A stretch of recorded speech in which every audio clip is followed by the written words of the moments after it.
네, 안녕하십니까? 네, 한번 옆에 계신 분들과 한번 인사하고 가겠는데요. 옆에 계신 분들 한번 얼굴 한번 봐주세요. 보기만 해도 반가우시죠?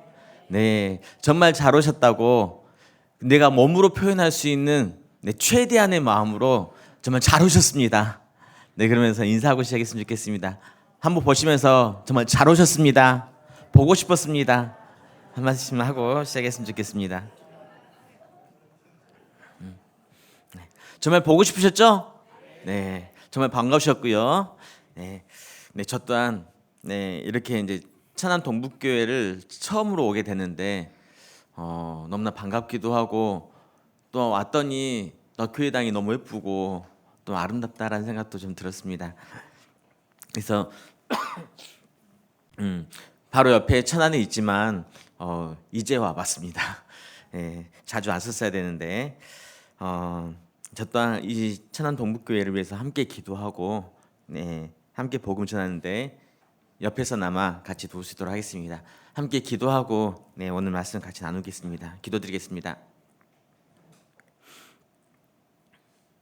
사랑이 많으신 고마우신 주님, 주님의 크신 은혜로 저희들 구원해 주시고 주님의 자녀 삼아 주심에 진심으로 감사드립니다. 주일을 맞이하여 저희 천안 동북교회 성도님들 이렇게 말씀 앞으로 함께 모였습니다.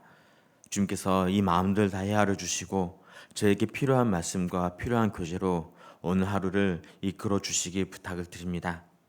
마땅히 이곳에 함께해야 되나 여러 가지 형편으로 함께하지 못한 분들 또한 많이 계신 줄 압니다. 주님께서 그 모든 분들의 형편을 일일이 다 살펴주시고 다음에는 꼭 함께할 수 있도록 주님께서 이끌어 주시기 부탁을 드립니다.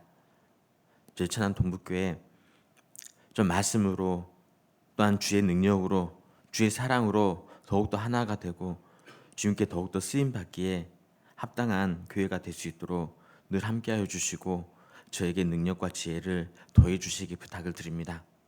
오늘 모든 교제의 시종을 주님께만 의지하오며 저희를 구원해 주신 예수님 이름으로 기도드렸습니다. 아멘. 네, 함께 마가복음 2장을 같이 보시겠습니다.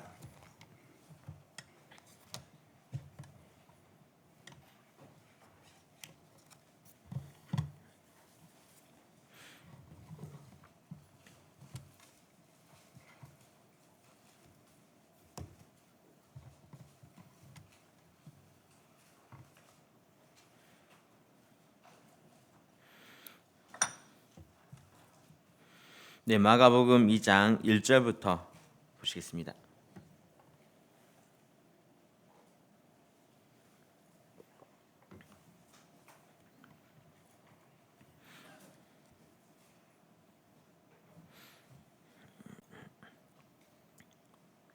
마가복음 2장 1절부터 제가 읽어드리겠습니다. 수일 후에 예수께서 다시 가버나움에 들어가시니 집에 계신 소문이 들린지라 많은 사람이 모여서 문 앞에라도 용신할 수 없게 되었는데 예수께서 저희에게 도를 말씀하시더니 사람들이 한 중풍병자를 네 사람에게 메어 가지고 예수께로 올세 무리를 인하여 예수께 데려갈 수 없으므로 그 계신 곳에 지붕을 뜯어 구멍을 내고 중풍병자의 눈상을 달아내리니 예수께서 저희 믿음을 보시고 중풍병자에게 이르시되 소자야 내 죄사함을 받았느니라 하시니 어떤 서기관들이 거기 앉아서 마음에 의논하기를 이 사람이 어찌 이렇게 말하는가 참남하도다 오직 하나님 한 분 외에는 누가 능히 죄를 사하겠느냐 저희가 속으로 이렇게 의논하는 줄을 예수께서 곧 중심에 아시고 이르시되 어찌하여 이것을 마음에 의논하느냐 중풍병자에게 내 죄사함을 받았느니라 하는 말과 일어나 내 상을 가지고 걸어가라 하는 말이 어느 것이 쉽겠느냐 그러나 인자가 땅에서 죄를 사하는 권세가 있는 줄을 너희로 알게 하려 하노라 하시고 중풍병자에게 말씀하시되 내가 내게 이르노니 일어나 내 상을 가지고 집으로 가라 하시니 그가 일어나 곧 상을 가지고 모든 사람 앞에서 나가거늘 저희가 다 놀라 영광을 하나님께 돌리며 가로되 우리가 이런 일을 도무지 보지 못하였다 하더라. 네, 여기까지 읽겠습니다.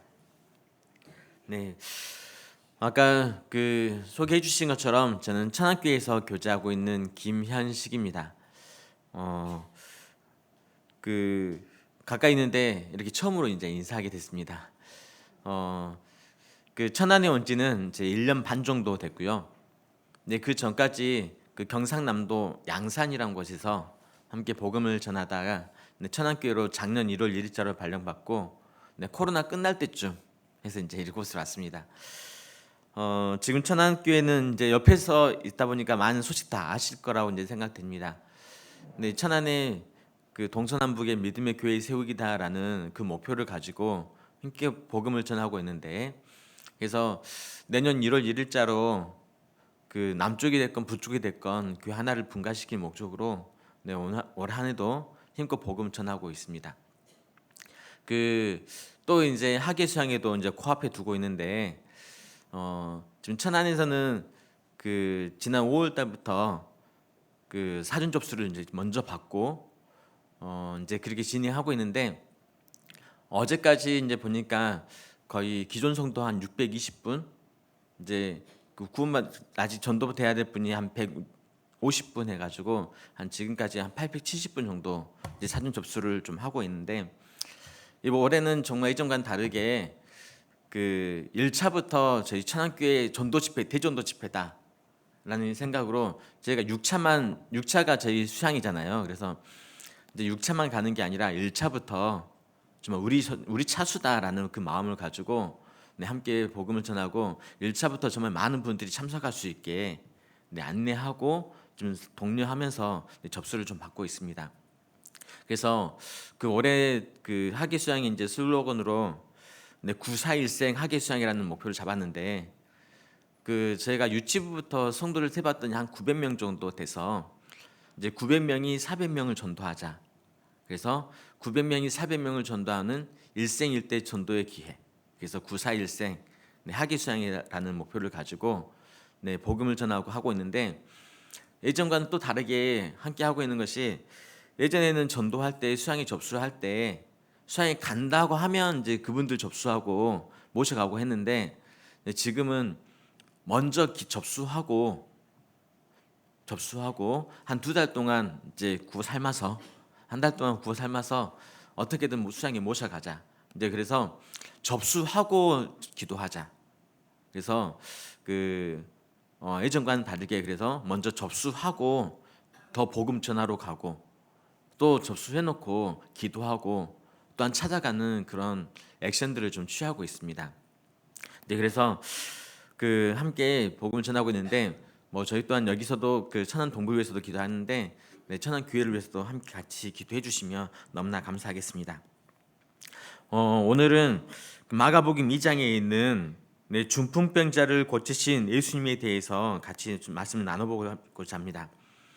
이 사건은 마태복음 9장과 누가복음 5장 그리고 마가복음 2장에 걸쳐 있는 사복음서 중에 예수님의 행적을 기록하는 4개의 성경 중에 3권에 걸쳐서 설명을 하고 있습니다. 이 사건에 대해서. 그래서 너무나 많은 분들이 이 사건에 대해서 알고 있고 또한 많은 교훈도 받고 있고 알고 있고 아마 그러실 겁니다. 그러면서 나름 생각하셨을 거라 생각 들어요. 오늘 전도가 이거, 오늘 주제가 이거겠구나. 네, 맞습니다. 그 저희가 이때 학예 수양을 앞두고 있어서, 물론 저도 교구에서나 맡고 있는 부분에서 그 학예 수양을 앞두고 가장 어떤 말씀이 우리에게 위로가 되고 힘이 될까 내 생각했을 때, 그 전도에 대해서 다시 한번 마음을 일깨우는 것이 너무나 필요하겠고, 또한 우리가 각오해야 될 부분도 분명히 있습니다. 그래서 이것들을 다시 한번 생각해보는 시간이 됐고, 그 마음으로 학예 수양회를 준비를 해보고 또 남은 전도 집회들도 함께 마음을 들여서 준비해 보시면 너무나 유익이 되지 않을까 싶습니다. 그래서 그 설교하는 입장에서 너무나 많은 분들이 알고 있는 내용을 다룬다는 게 참 힘듭니다. 웬만하면 다 알고 계시니까요. 네, 하지만 너무나 중요한 내용이기 때문에, 특히 그 복음은 개인이 전하는 게 아니라 교회가 함께 전하는 거잖아요. 그래서 함께 복음을 전하는 그 모습을, 교회의 역할에 대해서 이곳에서는 너무 잘 설명을 해주고 있다라는 생각이 들어서 이 중풍병자를 고치신 예수님에 대해서 함께 나눠보고자 합니다. 이 사건은 여기 2장 1절에 보신 것처럼 예수께서 다시 가버나움에 들어가시니, 가버나움이라는 그 동네에서 있었던 사건입니다. 이 가버나움은 갈릴리 호수 북서쪽에 있는 그냥 어촌 마을입니다. 그곳엔 누가 살았냐? 베드로, 안드레 고향, 마태가 소명을 받았던 그곳으로 이제 성경이 묘사되고 있는데, 그 가버나움은 그냥 갈릴리 바다 북서쪽에 있는 어촌 마을입니다. 이 사건 있기 전에 이 가버나움에서는 예수님께서 많은 행적들을 보여주셨고, 이 가버나움에 예수님의 이름에 대한 인기는 정말 높았습니다. 유명한 사람이었습니다. 앞에 마가복음 1장을 좀 봐보시면 21절부터 봐보겠습니다.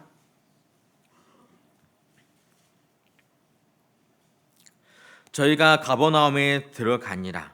예수께서 곧 안식일에 회당에 들어가 가르치심에 무사람이 그의 교훈에 논라니, 이는 그 가르치는 것에 권세 있는 자와 같고 서기관들과 같지 아니함이더라. 마침 저희 회당에 더러운 귀신 들린 사람이 있어 소리질러 가로되. 여기 21절부터 28절까지 23절에 있었던 것처럼 더러운 귀신 들린 사람이 나옵니다. 그래서 더러운 귀신 들린 사람을 고쳐주는 그 내용이 21절부터 28절까지 나오는데, 그 사건을 통해서 28절, 예수의 소문이 온 갈릴리 사방에 퍼지더라. 근데 예수님의 인기는 하늘로 치솟았습니다. 거기서 멈춘 게 아니라 29절부터 또 보시면, 회당에서 나와 곧 야고보와 요한과 함께 시몬과 안드레 집에 들어가시니 시몬의 장모가 열병으로 누웠는지라. 사람들이 곧 그의 일로 예수께 여짜온대. 여기 보시면 29절부터 31절은 시몬의 장모가 열병으로 누웠는데 이 병을 고쳐주는 사건이 나오고, 또한 32절부터 보시면 저물어 해질 때 모든 병자와 귀신 들린 자를 예수께 데려오니 온 동네가 문 앞에 모였더라.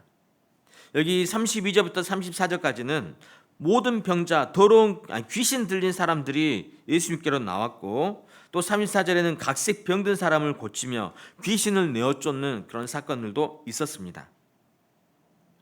그러면서 또 40절에 보시면 거기는 이제 한 문둥병자가 나와서 고침받는 내용도 나옵니다. 그러면서 그 예수님은 아까 중풍병자를 고치신 그 사건 이전에 정말 갈릴리 바다에서는 정말 유명한 사람이었습니다. 45절에 보시면 1장 45절입니다. 그러나 그 사람이 나가서 이 일을 많이 전파하여 널리 퍼지게 하니, 그러므로 예수께서 다시는 드러나게 동네에 들어가지 못하시고 오직 바깥 한적한 곳이 계셨으나 사방에서 그에게로 나아오더라. 내 사방에서 예수님께 나아오는, 그래서 예수님이 있는 곳에는 사람들이 많이, 구름대 같은 사람들이 몰려다니는 그런 현상이 나타났습니다. 왜냐하면 그 예수님께 가면 병고침을 받을 수 있다라는 그 내용 때문에. 그래서 그 많은 사람이 갔는데, 여기 그러는 가운데 2장 1절이 시작이 됩니다. 거기 수일 후에 예수께서 다시 가버나움에 들어가시니, 여기 1장 45절에 한적한 곳으로 가셨다가 다시 돌아오신 겁니다. 집에 계신 소문이 들린지라. 여기 다른 참고 서적에 보니까 여기 이 집은 베드로하고 안드레의 집, 그 어촌에 있는 그 허름한 집을 여기 이제 예수님께서 들어가신 겁니다. 그런데 여기서도 보시면 그 집에 계신 소문이 들렸습니다. 소문이 들렸는데, 그러면서 많은 사람이 모여서 2절, 문 앞에라도 용신할 수 없게 되었는데 예수께서 저희에게 도를 말씀하시더니.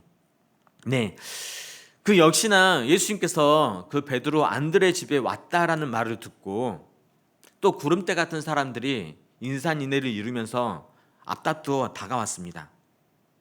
그곳에 보통 사람들뿐만 아니라 누가복음 5장에는 바리새인들도 왔고 교법사들도 왔고, 또 아까 읽었던 성경 중에 6절에는 어떤 서기관들이 있었던 것처럼 서기관들도 왔습니다. 병 고침을 받고 싶은 사람도 있었고, 도대체 예수라는 양반이 누구냐 알아보고자 하는 사람도 있었고, 바리새인처럼 어떻게 꼬투리 잡을 게 없을까, 이제 그런 사람들도 예수님 앞으로 나왔습니다. 각계각층의 사람들이 예수님의 소문을 듣고 몰렸습니다. 그러면 어떤 소문을 듣고 왔을까? 참 궁금했습니다. 과연 어떤 소문이 났을까? 네, 가장 쉽게는 그 예수님께서 이 집에 있다, 베드로의 집에 있다라는 소문이 들린 겁니다.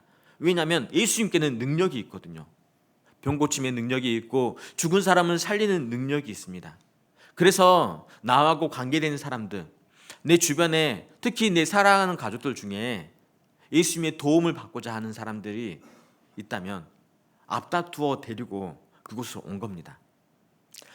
거리가 얼마나 되냐, 또한 그 장소가 얼마나 넓냐 좁냐, 또한 냄새가 나는 어촌이냐 아니면 좋은 집이냐, 이런 것들 생각하지 않고 그냥 예수께 나오면 나올 수 있다라는 그 믿음 하나로, 그 소문 하나로 사람들이, 구름대 같은 사람들이 몰려왔습니다. 그다음 그 어부 집이니까, 어촌의 집이니까 좋은 냄새 났겠어요. 생선 냄새들, 생선 썩은 데도 나고 그물 손질하고 하다 보면 냄새들도 참 많이 나죠. 요즘도 바닷가 가면은 그물 냄새 때문에, 생선 냄새 때문에 안 가고 싶은 사람들도 참 많은데 이때라고 달랐겠습니까? 하지만 그 냄새가 나든 거리가 얼마가 됐건, 또한 집이 크냐 작냐 이런 것들 생각 안 하고 어떤 소문이냐, 예수님께서 있다, 예수님께서 지금 나에게 필요한 것을 줄 수 있는 그분이 그곳에 있다라는 소문을 듣고 사람들은 앞다투어 갑니다. 그 옛날 많은 이스라엘 사람들이 광야로 나간 적이 있었습니다. 광야에서 소문이 들렸거든요. 어떤 소문이 들렸냐? 광야에 갔더니 화려한 옷을 입은 사람들이냐? 아니다. 또한 광야에 갔더니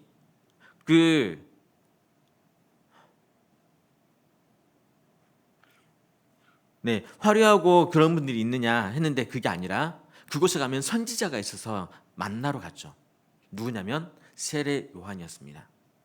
네, 누가복음 7장을 보겠습니다. 여기를 책카피 한번 해두시고요. 누가복음 7장을 보겠습니다.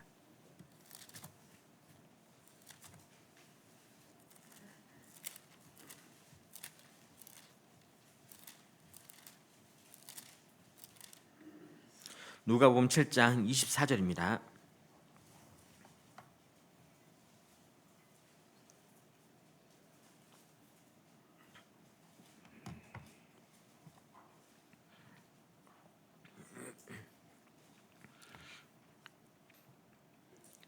요한의 보낸 자가 떠난 후에 예수께서 무리에게 요한에 대하여 말씀하시되, 너희가 무엇을 보려고 광야에 나갔더냐? 바람에 흔들리는 갈대냐? 그러면 너희가 무엇을 보려고 나갔더냐? 부드러운 옷 입은 사람이냐? 보라, 화려한 옷 입고 사치하게 지내는 자는 왕궁에 있느니라. 그러면 너희가 무엇을 보려고 나갔더냐? 선지자냐? 옳다, 내가 너희에게 이르노니 선지자보다 나은 자니라. 네, 많은 사람들이 광야에 나갔습니다.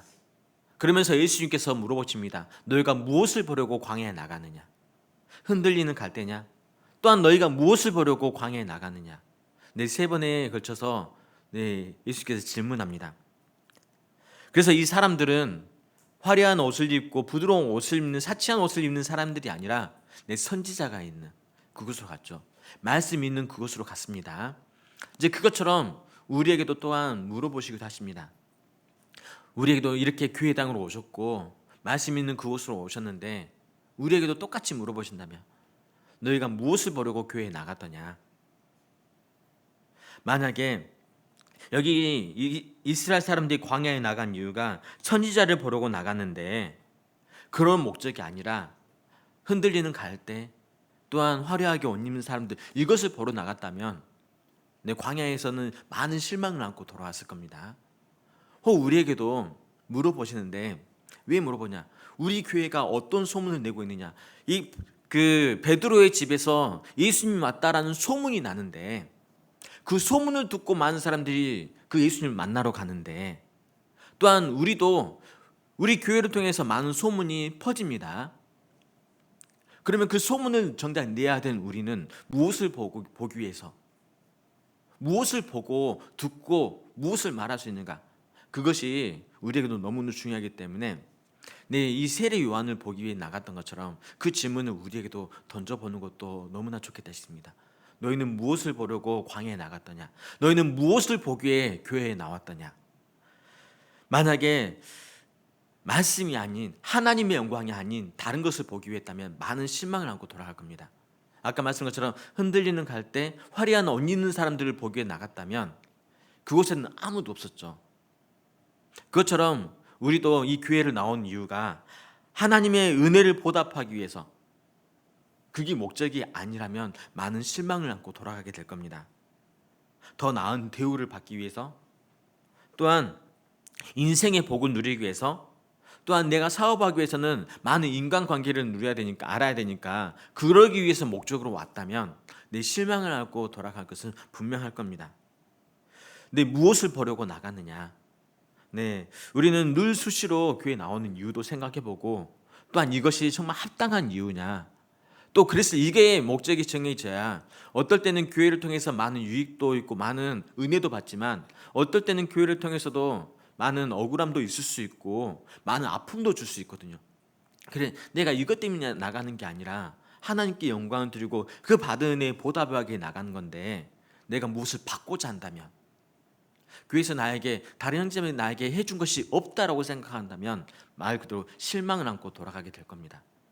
하지만 이스라엘 사람들이 광야에 나갔던 것도 말씀을 듣기 위해, 선지자를 보기 위해, 또한 예수님께 나아갔던 것도 고침을 받기 위해, 또한 많은 사람들이 그 은혜에 보답하게 살기 위해서 모였던 것처럼 우리도 그런 목적이 아니다면 힘들 수 있고 교회가 온전해질 수 없다는 것을 많이 경험도 해보셨을 거라 생각이 되집니다.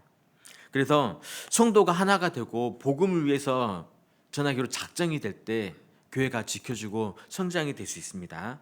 그 소문은 누가 내는 거냐? 바로 성도들이 내는 거죠. 그래서 우리는 이 교회에 하나님의 말씀이 있다, 이곳에 갔더니 선지자가 있고 이곳에 갔더니 구원이 있다라는 소문을 우리는 내는 것이 너무나 필요합니다. 이것은 뭐 목사님들이나 전도인들이 내면 되지 않냐 하는 분도 계시더라고요. 그랬더니 어떤 분은 그렇게 말하더라고요. 전도인이 소문내는 것은, 여러분 홈쇼핑 많이 보죠? 특히 자매님들 홈쇼핑 아마 많이 보시고 뭐 나가기 귀찮으신 분들은 그것도 주문도 많이 하시는데, 거기서 그 쇼호스트가 이야기하면 그거 다 믿고 사세요? 다 믿으면 사기당하죠.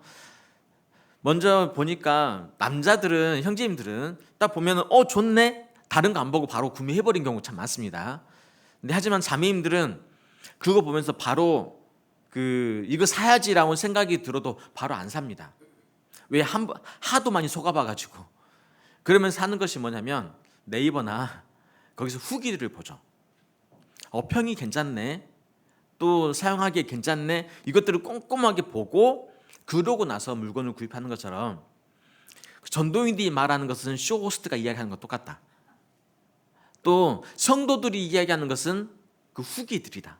그래서 그 소문의 진실성은 앞에 있는 말씀을 전하는 분이 내는 것이 아니라 성도님들께서, 형제 자매님들께서, 구원받은 분들께서 내가 말씀을 듣고 느끼고 깨달았던 것을 이야기될 때 이 소문이 나는 겁니다. 예수님께서도 아까 그 마가복음 2장에서도 예수님께서 집에 왔던 소문을 들렸는데 그 소문은 누가 냈냐? 예수님께서 낸 게 아니거든요. 제자들이 낸 게 아닙니다. 개봉박두 기대하시라, 지금부터 예수님이 옵니다, 12제자들이 돌아가면서 소문 냈겠어요? 아닙니다. 그때 병 고침을 받았던 사람들이 내가 예수님 통해서 병 고침을 받았다, 그 예수님이 있는 곳에 가면 많은 사람들이 나올 수 있다라는 것을, 그걸 받았던 사람들이 그것을 냈던 겁니다.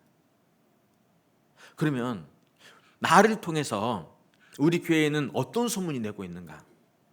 나를 통해서 이 천안 동북교회는 어떤 이미지가 비춰져 있고 나는 어떤 능력 있는 하나님을 내 입에서 이야기하고 있고 내 삶 속에서 보여주고 있는가? 이거는 정말 우리가 돌아봐야 될 내용이기도 하고, 혹시 잘못하고 있다면 반성도 하셔야 되고 고쳐야 되는 부분이기도 정말 할 겁니다. 예수님께서 옆에 있는 많은 사람들이, 구름대 같은 사람들이 같이 따라다녔잖아요. 아까 마가복음 2장에 있는 것처럼 구름대 같은 사람이 몰려다녔습니다. 오병이어 같은 사건들 보면 성인 남자만 5천 명이 있었으니까요. 하지만 그 사람들은 계속해서 표적을 보기를 원했습니다. 하지만 예수님께서는 말씀을 전하니까 사람들이 다 떠나갔죠. 그러면서 제자들에게 물어봅니다. 너희도 가려느냐? 그랬더니 그때 시몬 베드로가 뭐라 말하냐? 영생의 말씀이 계시매 우리가 유괴로 가오리이까. 네, 요한복음 6장을 보겠습니다.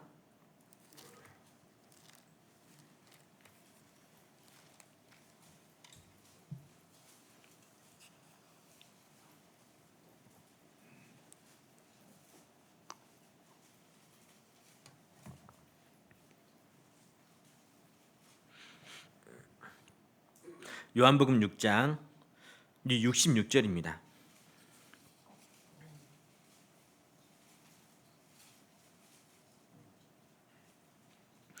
이러므로 제자 중에 많이 물러가고 다시 그와 함께 다니지 아니하더라.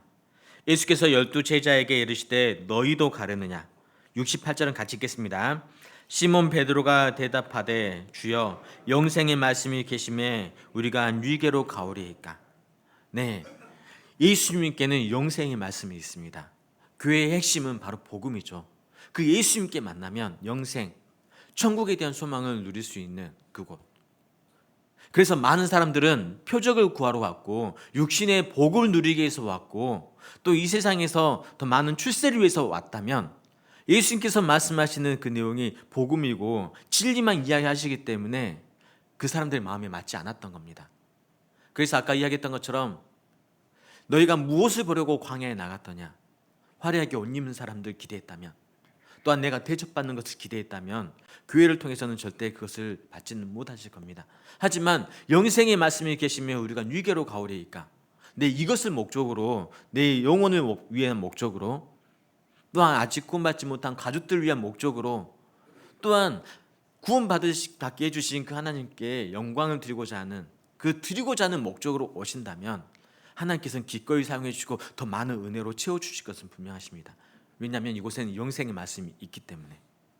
그래서 우리가 모이는 이유, 또 함께하는 이유, 너희가 무엇을 보려고 나갔더냐? 내 영생의 말씀이 있다라는 것을, 우리는 이것을 목적으로 가는 것이 너무나 좋겠습니다. 아무리 겉모습이 화려하다 할지라도 그곳에서 구원받는 사람이 없다면 정말 이것은 하나님 앞에 이루어지는 교회가 될 거고요. 아무리 초라하고 볼품없는 교회다닐지라도 그곳에서 한 사람 한 사람이 깨어나고 구원받는 역사가 나타난다면, 네, 그거는 정말 하나님께 쓰임받는 합당한 교회일 겁니다. 근데 그런 과정 속에서 우리 교회가 성장했죠. 처음에는 체계도 없었고 많은 욕도 얻어먹고 적은 수로 되니까 많은 핍박도 받았습니다. 하지만 지금은 그것을 잘 이겨내고 계속해서 그러는 가운데 복음을 전했더니, 그래, 이곳에 갔더니 영생의 말씀이 있더라. 또 예수님 만나면 내 가족이 구원받는다. 그 확신 속에서 지금까지 많은 영혼들이 구원받고 지금까지 살아왔습니다. 저 또한 저는 1993년도에 구원받았는데요. 그러면서 그때와 지금과 비교하면 너무 교회의 모습이 달라진 것을 보면서 또한 감사가 되기도 하고, 또한 전국에 많은 교회가 있는 것을 해마다 늘어나는 그 모습을 보면서 정말 우리 교회가 힘이 있고 확실히 하나님께서 복음을, 또 말씀을 주신 게 맞구나, 능력을 주신 게 맞구나, 또한 확실히 이곳에 가면 영생의 말씀이 있다. 아무리 간팍한 사람도 오니까 그 여리고성이 무너진 것처럼 하나님 말씀에 굴복되는 그 모습을 보면서 하나님이 확실히 역사하는 게 맞구나라는 생각도 가져봤습니다. 영혼이 구원받고 사람이 변화되는 것만큼 값지고 고귀한 것은 없을 겁니다. 근데 우리는 그 목적으로 이곳에 와야 되고, 우리는 그것을 전하는, 나를 통해서 그것을 전하는 그 메시지가 우리에게 전부가 되는 것이 너무나 그리스도인으로서 합당하다라고 생각이 되집니다. 또한 교회도 그렇고 우리 개인도 마찬가지죠. 우리는 예수님께서 말씀하셨던 내용 중에 어떤 진주 장사가 있었습니다. 어떤 값진 진주를 만났더니 자기가 있던 다른 것을 다 팔고 그 진주를 샀습니다. 근데 그것은 우리는 일생 살아가면서 많은 것을 포기하고 나에게서 행복을 줄 수 있다고 생각하는 값진 진주를 만난 장사치와 같다라고 말할 수 있습니다. 마태복음 13장을 보겠습니다. 마태복음 13장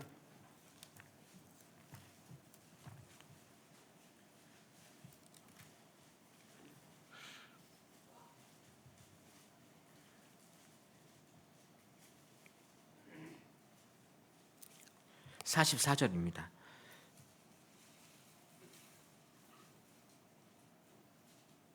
네, 45절부터 보겠습니다. 또 천국은 마치 좋은 진주를 구하는 장사와 같으니 극히 값진 진주 하나를 만나매 가서 자기의 소유를 다 팔아 그 진주를 샀느니라. 네, 사람들은 여기 보신 것처럼 많은 진주를 사러 구하는 장사와 같은데 우리는 다 행복을 쫓는다는 의미에서 나에게 무엇이 행복을 줄 수 있을까? 라는 의미에서 모든 사람은 진주를 구하는 장사치와 같다라고 할 수 있습니다.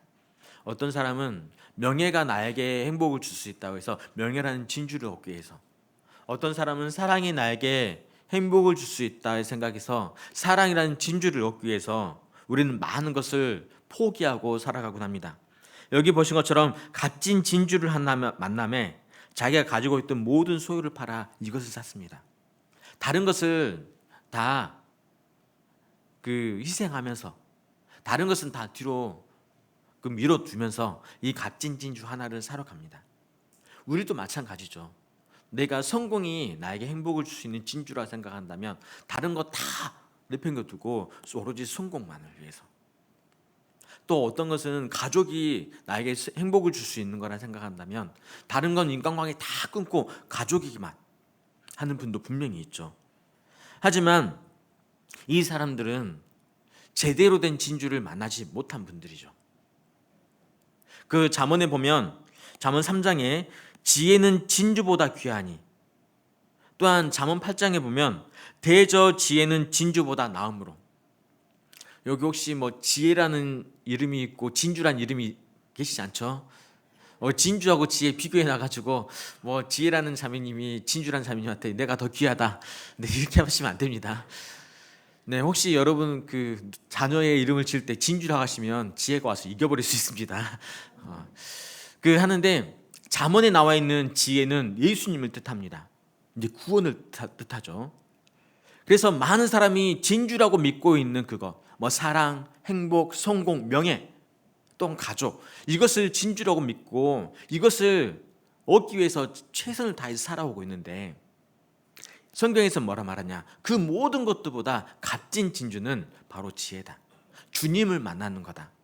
이제 그런 의미에서 우리는 진정한 진주를 만난 사람이고, 아직 이것을 모르는 분들은 가짜 진주를 진짜라고 믿는, 그것을 짝퉁을 진짜라고 믿는 것과 같다라고 할 수 있습니다.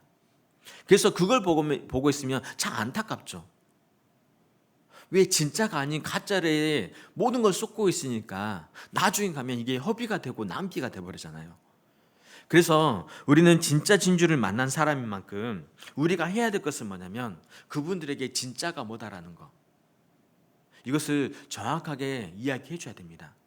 그래서 우리를 통해서도 소문이 나야 되는데, 교회에 갔더니 영생의 말씀이 계시면 우리가 위계로 가오리까, 교회를 갔더니 이 교회 가면 말씀이 전해지고 구원받을 수 있더라, 이 교회 갔더니 이 집에 갔더니 예수님께서 왔다라는 소문이 들렸던 것처럼 이곳에 갔더니 진정한 예수님을 만나더라 라는 소문이 우리 교회를 통해서도 나야 되고요. 또한 내 개인을 통해서도 저 사람은 진정한 진주를 만난 사람이다, 우리는 아직 행복을 다 얻지 못했지만 저 사람은 나와 다르다, 그 마음을, 그 모습을, 그 삶의 행위를 우리는 보여줘야 됩니다. 베드로 전서 3장을 보겠습니다.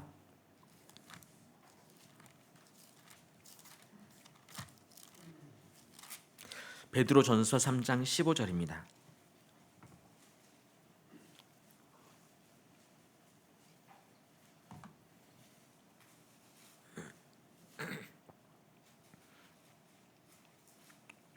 베드로전서 3장 15절 펴셨으면 같이 읽어보시겠습니다. 너희 마음에 그리스도를 주로 삼아 거룩하게 하고 너희 속에 있는 소망에 관한 이유를 묻는 자에게는 대답할 것을 항상 예비하되 온유와 두려움으로 하고. 너희 속에 소망에 관한 이유를 묻는 자. 예수님의 소문에 대해서는 누가 냈냐? 병을 나은 사람이 냈습니다. 아까 문둥병자에게 예수께서 고쳐졌던 마가복음 1장의 사건이 나옵니다. 하지만 그 예수님께서 아직은 때가 아니어서 그 문둥병자에게 말합니다. 이야기하지 말라고. 하지만 입이 가만히 있지 않죠. 근질근질하죠. 내가 나았는데 누군가한테 말하고 싶잖아요. 그래서 톱니바퀴 다 소문을 냈어요. 그런 것처럼 병 고친 사람들이 소문을 냅니다. 우리도 병을 고침 받은 사람들입니다. 그 사람이 문둥병자가 또한 같이 병든 사람들이 내가 고침을 받았는데 나하고 똑같은 병이 있는 사람이 있으면 가만 놔두겠어요. 내가 예수님을 만났는데 예수님만 만나면 당신 나올 수 있다. 그 이야기하는 것처럼 우리도 병 고침을 받은 사람들입니다. 많은 인생의 어려움 속에서 눈물 골짜기를 거니다가 그런 가운데 우리가 구원을 받았잖아요. 그것을 모르고 있는 사람은 똑같은 눈물 골짜기를 다니고 힘든 역경을 보내고 있습니다. 그 삶에 고난이 있으면서 내가 왜 이렇게 살아야 되냐, 그 사람 사는 게 이게 다냐, 이런 목적 없이 방황하는 분들이 참 많습니다. 겉으로는 참 강해 보이지만 근데 그 마음을 보면 너무나 힘든 부분들이 너무나 많죠. 우리가 구원받기 전에 그 모습 세상 사람들은 다 그대로 겪고 있습니다. 그때 우리는 먼저 고침을 받았고 우리는 그곳에서 해방이 되었고 진정한 진주를 만났습니다. 그래서 우리가 먼저 겪었던 우리가 이야기한다면 더 훨씬 더 설득력이 있죠. 그래서 확실한 증인의 말은 힘이 있다라고 했던 그 잠언의 말씀처럼 그것을 경험한 우리들은 힘 있게 말씀을 전할 수 있습니다. 그래서 그 우물가의 그 사마리아 여인, 그 여인에게 예수님께서 말씀하셨습니다. 그랬더니 그 여인이 말씀 듣고 깨우침을 받았잖아요. 그러고 나서 동네에 들어가서 물 항아리도 내팽겨두고 동네에 들어가서 말합니다. 와 보라, 내가 그리스도를 만났다 하면서 확신 있게 이야기합니다. 그것처럼 우리도 한번 말하고 안 되네, 어쩔 수 없네, 그러는 게 아니라 나하고 똑같은 어려움을 당하고 있는 사람에게 우리는 확실히 전해줘야 돼. 저 사람에게는 정말 확실한 소망이 있다. 아니, 너희 속에 소망에 관한 이유를 묻는 자. 어떻게 당신은 이렇게 힘든 상황에서도 웃을 수 있냐고. 어떻게 당신은 이 아픈 환경 속에서도 경제적으로 어렵고 가족 때문에 속상하고 또한 건강에 많은 아픔이 있어서 절망 가운데 있을 수밖에 없는데 거기서 헤어날 수 없을 것 같은데 어떻게 당신은 그곳에서 웃을 수 있고 태어나게 이것을 버틸 수 있냐. 그 비결을 알려달라. 이제 그랬을 때 무엇을 말해야 되냐. 다른 게 아니라 예수님이죠. 나는 진정한 소망을 만났다. 당신도 그 예수님을 만난다면 당신도 똑같은 경험을 하게 될 것이다.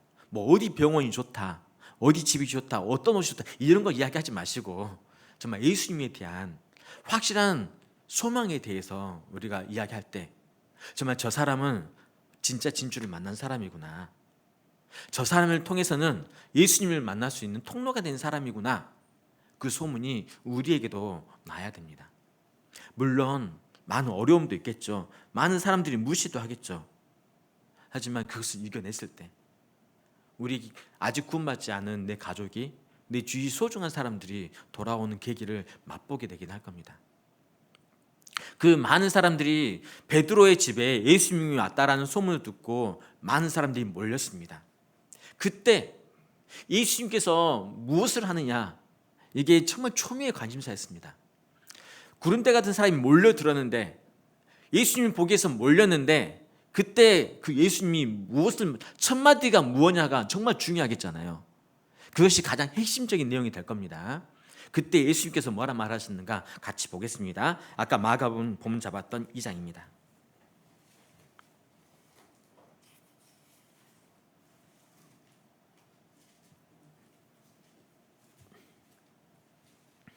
마가복음 2장 2절입니다. 네, 함께 읽어보시겠습니다. 많은 사람이 모여서 문 앞에라도 용신할 수 없게 되었는데 예수께서 저희에게 도를 말씀하시더니, 네, 예수님은 집을 가득 메운 사람들에게 제일 먼저 뭐라 하셨냐? 다시 보시면 저희에게 도를 말씀하시더니, 네, 이 사람들은 무엇 때문에 왔죠? 우선은 병 고침을 받기 위해서 왔습니다. 그 사람들에게 병 고침을 주지 않고 바로 뭘 줬냐? 말씀을 가르쳤죠. 자기 기대들과는 다르게 왔습니다. 자기는 병 고침 왔는데 뜬금없이 말씀하고 있네. 근데 그리고 자기 의견은 생각과는 다르겠지만, 만약에 그곳에서 그냥 예수님께서 와가지고 병 고치기만 했다면, 예수님은 그 뒤에 말씀을 아무리 귀한 말씀을 전한다 할지라도 그 사람들 귀에는 안 들어갈 겁니다. 도대체 예수님께서 처음으로 하는 말씀이 무엇냐? 그 말 한마디가 너무나 중요하고 다 관심을 기울이고 있는데, 그때 그냥 병 고치고 사람 살린 거였다면 그냥 많은 의원 중에 한 명처럼 생각했을 겁니다. 하지만 예수님께서는 그걸 택한 게 아니라, 그 예수님께서 이 내가 세상에 오신 이유가 여기 앞에 1장 38절에 있는 것처럼 이르시되 우리가 다른 가까운 마을들로 가자. 거기서도 전도하리니 내가 이를 위하여 왔노라. 예수님께서 이 세상에 오신 이유가 병고침이 아니라 전도하기 위해서, 이뤄져 가고 있는 영혼들 건지기 위해서 오신 것만큼, 이때 많은 사람들 앞에 뭐를 하시냐? 주의 말씀을 전하시는 거였습니다. 많은 사람들은 자기에게 병고침을 받았지만 예수님께서는 그 모든 것들조차 전도의 기회로 삼으셨던 겁니다. 왜냐하면 실제로 보면 그 사람들에게 지금 당장 병이 나은다 할지라도 1년 뒤, 2년 뒤, 5년 뒤, 10년 뒤에 똑같은 그 병이든 다른 병이든 똑같이 걸려서 죽습니다. 먼저 죽냐 나중에 죽냐 그 차이밖에 없었겠죠. 그래서 정말 이 사람들에게 필요한 것은 병고침이 아니라 뭐냐면 진정한 복음을 깨우치는 것. 내 육신이 나은 게 아니라 내 영혼이 낫는 그게 진정한 행복이고 진정한 복음인 거잖아요. 그래서 예수님께서는 이 사람에게 진정으로 필요한 걸 뭔지 아시기 때문에 육신의 질병보다는 그 영혼의 질병인 그 영혼을 치유하는 그 죄 삶에 대해서 먼저 알려주셨던 겁니다. 하지만 많은 사람들은 헬라인은 표적을 구하고, 또한 유대인은 표적을 구하고 헬라인은 지식을 구한다고 했던 고린도전서 1장 말씀처럼 많은 사람들은 표적을 구하고 지식을 구합니다. 하지만 예수님께서 오신 이유는 그건 아니었잖아요. 그리고 모든 사람에게 필요한 것은 바로 예수님이고 바로 말씀이었습니다. 우리도 여러 가지 목적으로 인해서 많은 사람들 만납니다. 오늘 말씀 끝나고 나서도 많은 사람 또 만나러 가시죠. 또 직장 다니신 분들은 직장에서 많은 사람도 만나고, 또 거래처의 사람들도 만날 겁니다. 또 자영업 하신 분들도 많은 사람들 만나겠죠. 학생들, 청년들도 많은 주위 사람들 만날 겁니다.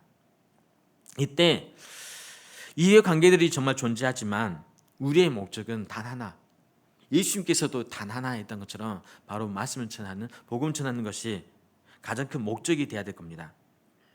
물론 그분들에게 지금 당장 육신에 필요한 것도 채워주고 관계를 맺는 것도 너무나 중요하겠지만, 그 영혼들을 진정으로 걱정한다면 그분들이 정말 필요한 것을 전해줘야 되겠죠. 물론 그분들이 원하는 것을 한다면 지금 당장 욕은 안 얻어먹겠죠. 하지만 그 사람들이 싫어하는 것들을 하다 보면 욕도 얻어먹고 핀잔도 듣고 또한 조롱거리가 되기도 할 겁니다. 여러분, 여기서 예수님께서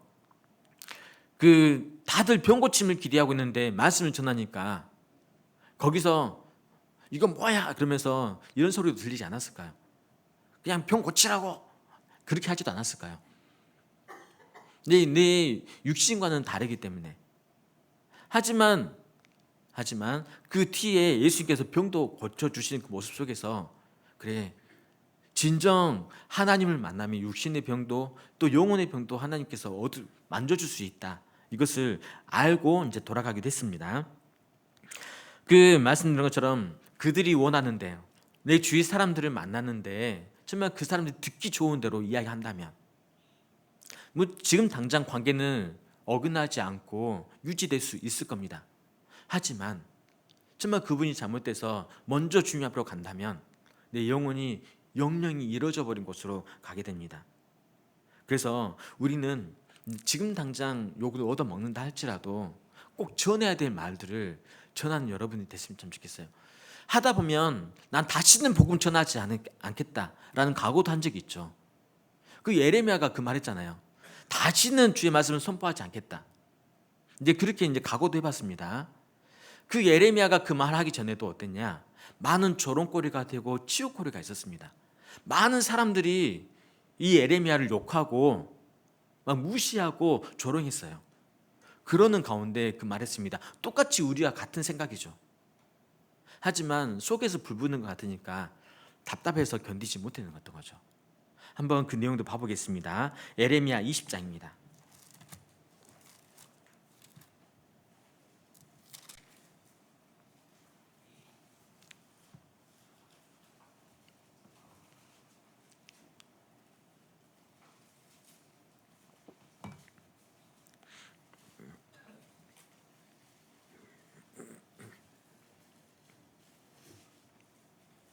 예레미야 20장 8절입니다. 내가 다시는 여호와를 선포하지 아니하며 그 이름으로 말하지 아니하리라 하면 나의 중심이 불붙는 것 같아서 골수에 사무치니 답답하여 견딜 수 없나이다. 이 내용은 어떤 때 나왔냐? 그 앞에 있는 7절 8절이 그 앞에 배경이 됩니다. 7절 8절은 같이 읽어보겠습니다. 여호와여 주께서 나를 권유하심으로 내가 그 권유를 받았사오며 주께서 나보다 강하사 이기셨으므로 내가 조롱거리가 되니 사람마다 종일토록 나를 조롱하나이다. 대저 내가 말할 때마다 외치며 강포와 멸망을 부르짖으오니 여호와의 말씀으로 하여 내가 종일토록 치욕과 모욕거리가 됨이니이다. 네, 성경 속에서 많은 위인들이 나오고 많은 신앙의 인물들이 나옵니다. 하지만 그분들이 말씀을 전할 때 그냥 꽃길만 걸었냐, 평탄한 길만 걸었냐, 절대 그 길은 아니었습니다. 말씀을 전하는데 이 에레미야도 하나님 말씀 전했더니 옆에 사람들 말합니다. 그냥 그런 말 하지 말고 좋은 말 해줘. 이사야 선지자도 하나님 말씀 전하니까 너희들 이러면 벌 받는다, 이러면 안 된다 계속 이야기해도 아니 그런 말 하지 말고 우리 귀에 좋은 말만 해줘. 사람들이 그렇게 말해요. 근데 진정한 하나님의 선지자가 귀에 좋은 말 해줘야 돼요? 아니면 사실을 이야기해줘야 돼요? 사실을 해야 되죠. 그 예레미야에게도 말합니다. 계속 니네 이렇게 되면 바벨론이 멸망당한다. 그렇게 말해도 아니라고. 옆에 있는 다른 선지자들은 거짓 선지자들이죠. 아니라고. 평안하다, 안전하다. 지금처럼 하면 돼요. 이렇게 말합니다. 그러니까 사람들은 누구를 쫓아가냐? 왕궁에 있던 사람들도 그냥 거짓 선지자의 말을 쫓아가는 겁니다. 왜? 지금 당장 듣기 좋으니까. 하지만 사실은 뭐냐? 멸망당하는 거였거든요. 에레미야 말대로 듣기 싫으니까 사람들이 모욕도 주고 치욕도 주고 수치가 되는 겁니다. 7절에 했던 것처럼 끝에 내가 조롱거리가 되니 사람마다 종일토록 나를 조롱하고 8절 끝에도 보면 내가 종일토록 치욕과 모욕거리가 됩니다. 근데 이분들도 이거는 과정들을 겪었습니다. 그러면서 우리와 똑같은 마음으로 내가 다시는 복음 전하나 봐라, 이럴 때 있죠. 많죠. 명절 때마다 말씀 전하고 오면 웃으면서 올 때도 있지만 울면서 올 때도 참 많죠. 어떨 때는 밥상이 엎어지기도 하고, 정말 구원받기 전에는 정말 그 좋은 자녀가 되기도 했고 좋은 형제지간이었는데 구원받고 났더니 너 때문에 우리 가족이 완전히 망했다, 너 때문에 명절 때 보기가 싫다, 이런 마음까지 들으면서 다시는 오지 말라고 연도 끊자고 하는 분도 분명히 봤습니다. 그 말을 한마디 하고 나면 올 때 많은 눈물로 오죠. 다음에 갈 때 안 하겠다, 이제 그러면서 그냥 그래 내가 언제까지 이런 꼴 당하랴 하면서 내가 입만 다물고 있으면 평안히 갔다 올 수 있는데 이런 생각도 하곤 합니다. 하지만 그 사랑하는 부모님이 사랑하는 내 자녀가 내 사랑하는 동기간이 지옥으로 가는 것을 보지 못하겠으니까 다시 또 가서 이야기했더니 또 안 좋은 말 듣고 이제 그렇게 돌아온 것을 반복적으로 합니다. 마귀는 우리에게 그 많은 것들을 계속 줍니다. 그 인도 코끼리 훈련하는 방법이 있더라고요. 그 태어난 지 2, 3일밖에 안 됐을 때 그 정말 어른 코끼리가 되면 뭐 쇠사슬로도 감당이 안 되잖아요. 그만큼 힘이 세니까. 근데 그것을 조련하는 방법이 있는데 태어난 지 2, 3일 정도밖에 안 됐을 때 주황색 목걸이로 개주같이 이제 묶어 놓습니다. 이제 그러면 아무리 코끼리지만 태어난 지 2, 3일밖에 안 됐으니까 자기가 발버둥 쳐봐야 얼마나 치겠어요. 그래서 해보다가 안 되니까 그냥 포기해버린 겁니다. 그래서 나중에 어른이 됐는데도 난동을 피웁니다. 그때 그 조련사가 어떻게 하냐, 그 주황색 줄을 보여주면 언제 그러냐는 듯이 순한 양이 돼서 그냥 말을 듣는다 그래요. 마귀는 우리에게 똑같은 그런 주황색 줄 같은 끈을 많이 둡니다. 뭐냐면 우리가 복음 전하려고 했더니 많은 핍박도 있었죠. 특히 형제님들 같은 경우는 이런 분도 봤습니다. 회사에서 복음 전했더니 당신 회사에서 나가라. 영업하는 사람이 구원받은 것 때문에 접대를 해야 되는데 구원받았던 것 때문에 접대를 안 하니까 당신은 우리에게 필요 없다. 나가라. 이제 그런 분도 많이 봤습니다. 그분이 다른 회사를 옮겼습니다. 거기서 온전히 말씀을 전할 수 있을까요? 못 전하겠죠. 계속 그런 줄을 둡니다. 그러면서 말씀 못 전하게, 계속 마음에 갈등이 되게. 이번에 갔더니 부모님께 안 좋은 말 듣고 형제지간들이 안 좋은 말 듣습니다. 다음에 가면 또 말할 수 있을까요? 내가 다시는 안 와봐라 이런 마음 들죠. 근데 그럼 자녀들에게 말했더니 제발 어머니 그만 좀 하라고 이런 말 들으면 너무 속상해서 울면서 그래 내가 입만 이야기 안 하면 평안히 보낼 수 있는데, 가족들하고 행복하게 보낼 수 있는데 그 말하면서 참게 되죠. 이제 계속 마귀는 그런 주황색 줄을 두면서 우리가 자신 있게 힘 있게 선포하지 못하게 막아버리는 요소들이 참 있습니다. 이 에레미야도 똑같은 경험을 했습니다. 그래서 내가 너무 힘드니까 하나님 말씀 안 전하겠습니다. 그랬더니 어때요? 이 사람들 보니까 답답하잖아요. 안 보면 모르겠지만 보니까 답답하잖아요. 그러면서 다시 또 이야기하고 다시 또 요거도 먹고 이제 그러면서 계속해서 말씀 전합니다. 여러분, 우리는 말씀을 전하는데 많은 사람이 이렇게 말합니다. 아직은 때가 아니다. 아직은 때가 아니다. 이제 그렇게 여러분도 이야기하시고 저도 이야기 많이 했습니다. 뭐 저도 제가 먼저 구원받고 나중에 제 부모님께서 저 구원받고 한 10년 뒤에 부모님께서 구원 받으셨는데, 물론 저도 아직은 때가 아니네요. 뭐 그러면서 이런저런 핑계도 대면서 미루기도 해봤었는데 그때는 안 오더라고요. 아마 여러분도 계속 경험하실 겁니다. 근데 안 오는데, 그래서 완벽한 타이밍은 절대 안 주어집니다. 그래서 우리는 언제 그 타이밍이 될지 모르니까 꾸준히 말씀을 전하는 수밖에 없습니다. 전도서 11장을 보겠습니다. 전도서 11장입니다.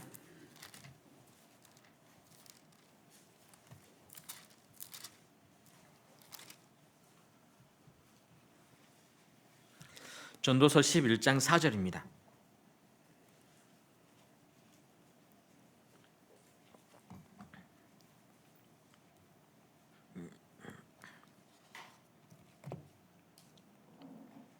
제가 읽어드리면, 풍세를 살펴보는 자는 파종하지 아니할 것이요 구름을 바라보는 자는 거두지 아니하리라.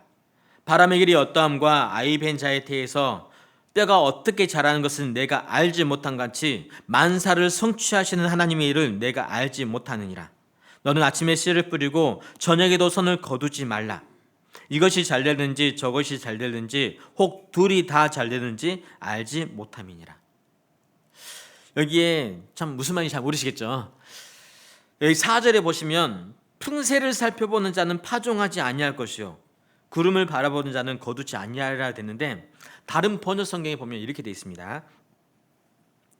바람이 그치기를 기다리다가는 씨를 뿌리지 못한다. 구름이 거치기를 기다리다가는 거둬들이지 못한다. 이제 이렇게 되어 있습니다. 그 농사 지신 분들은 잘 아실 겁니다. 파종을 하는데 바람이 부는 거 따져야 돼, 안 따져야 돼요? 따져야 되죠. 또한 정말 1년 농사를 거둬들일 때 구름이 있는가 없는가 따져야 돼, 안 따져야 돼요? 따져야 되죠. 이제 물론 어느 정도 살피는 것은 맞는데, 완벽한 타이밍을 바라보기 위해서 씨를 뿌려야 되는데 바람이 하나도 안 불 때까지 기다리다가 그 시기를 다 놓쳐버린다는 겁니다. 또한 걷어들여야 되는데 그 구름이 끼어 있어서, 잔뜩 끼어 있어서 물론 어느 정도는 거쳐야 되죠. 비가 오는데 할 수는 없으니까요. 근데 완벽하게 해가 쨍쨍 내릴 때까지 완벽하게 기다리다가는 그 시기를 완전히 놓쳐버린다. 파종해야 될 시기가 분명히 있고, 또한 걷어들여야 될 시기를 분명히 있잖아요. 그러지 않다 보면 겨울이 돼버릴 수 있으니까요. 이제 그 시기를 놓쳐버린다는 겁니다. 그래서 다시 한번 이야기 드리면, 바람이 그치기를 완벽하게 기다리다가는 평생 씨를 못 뿌린다. 또한 구름이 거치기를, 완벽하게 거치기를 기다리는 그 완벽한 타이밍을 얻기 위해서 기다리다가는 평생 거둬들이지 못한다는 뜻입니다. 그러니까 5절에 뭐냐면, 바람의 길이 어떠함과 아이벤 자가 뼈가 어떻게 자라는 거 아느냐?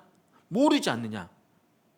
그러면서 하는 말이, 만사를 성취하시는 하나님의 일을 우리가 모른다. 내가 다 아는 것처럼 나에게 완벽한 타이밍이 안 왔어요. 그거는 우리가 생각한 거지만 하나님의 타이밍은 지금이다라 말하는 겁니다. 구름이 어느 정도 거쳤냐? 그럼 지금 걷어들이라고. 또한 바람이 어느 정도 불고 있다 할지라도 어느 정도 됐으면 잠잠해서 지금 뿌리라고. 어떻게 될지는 알지 모르니까.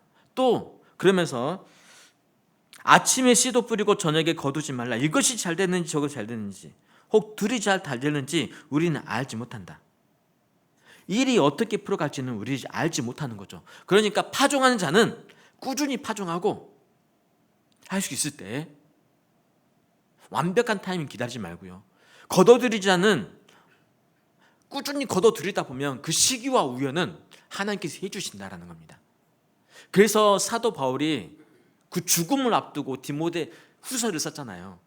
그 디모데 후서 마지막 장 4장에 자기 믿음의 아들과 같은 디모데에게 이렇게 말합니다. 너는 말씀을 전하라. 그러면서 뭐라 하죠? 때를 얻든지 못 얻든지 항상 힘쓰라고 이야기합니다. 우리에게 똑같이 말씀하신 겁니다. 그냥 아직은 때가 아니네, 아직은 때가 아니네. 물론 복음 전하는 것이 말로만 하는 것은 아닙니다. 맨날 그 부모님을 찾아가건 누구 이야기할 때 우리가 안 좋은 말 듣는 것 중에 하나가 뭐냐면, 그냥 선물 두고 한번 찾아갔더니 또 전도 집회냐? 이렇게 말하는 분도 있어요.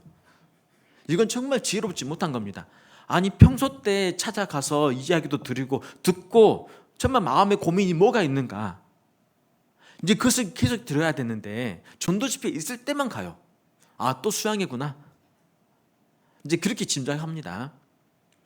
아니죠. 갈 때 어떨 때는 한마디도 안 놔두고 오기도 할 때도 있고요. 또 빈손으로 가는 분도 있는데 뭐 하나 들고 가면서 꾸준히 가는 겁니다. 전화도 안부도 자주 드리고, 그러는 가운데 정말 그 간절함을 하나님께서 보시는 거잖아요. 근데 우리는 그것을 다 놓치고, 전도 집회 내일 모레 있네, 오늘 가봐야지. 또 다음번 전도 집회 앞두고 이틀 전에 또 가봐야지. 이제 그렇게 하다 보니까 넌 올 때마다 전도 집회구나. 그러니까 오지 말라고 하는 겁니다. 근데 평소 때 자주 찾아뵙기도 하고 연락도 자주 드리고, 또 그러는 가운데 많은 고민도 들어주기도 하고, 이제 그러면서 정말 이 사람에게 필요한 건 뭔지, 지금 당장 육신으로도 필요한 것들이 분명히 있으니까요. 아, 배고파 죽겠는 사람에게 평안하라 평안하라, 이제 그러면 안 되잖아요. 먼저 먹을 건 먹여주고, 그러고 나서 듣는 것도 참 필요한 것처럼 그분들이 정말 필요한, 원하는 게 뭔지를 어루만져 주신 것도 정말 필요하다라고 할 수 있습니다.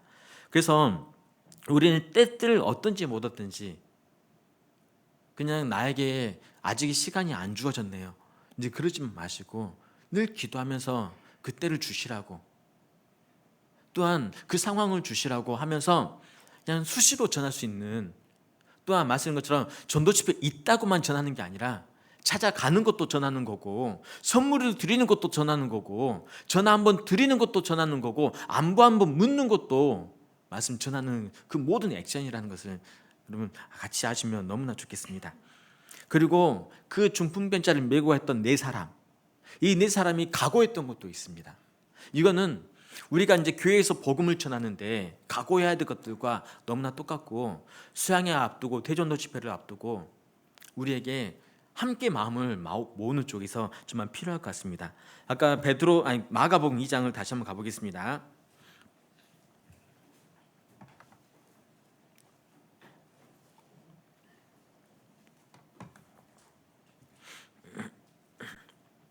마가복음 2장 3절입니다.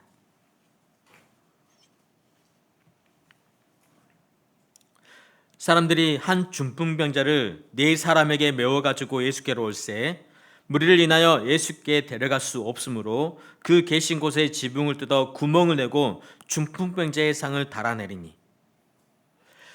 네, 베드로의 집 앞에 많은 사람이 들어가 있어서 용신할 수 없다라고 표현됐는데, 용신할 수 없다는 게 뭐냐면 몸을 이렇게 틀 수 없을 정도로 빼곡하게 차 있다, 이제 그런 뜻입니다. 어떨 때는 여러분은 만원버스 아시죠? 아마 여러분들 만원버스 경험하셨을 텐데, 만원버스의 기준이 있다 하더라고요. 가방을 놨는데 바닥에 떨어지면 안 있는다. 네, 가방을 손에서 놨는데 이제 사람들이 너무 많아서 가방도 끼어 있다 보니까 이제 떨어지지 않는 그 정도인데, 이 상태가 그런 정도라고 생각하시면 돼요. 그래서 이 중풍병자를 메고 네 사람이 있는데 침상채로, 아니 사람 한 명도 들어갈 수 없는 틈도 없는데 침상채에 들어갈 수 있겠어요? 못 들어가겠죠.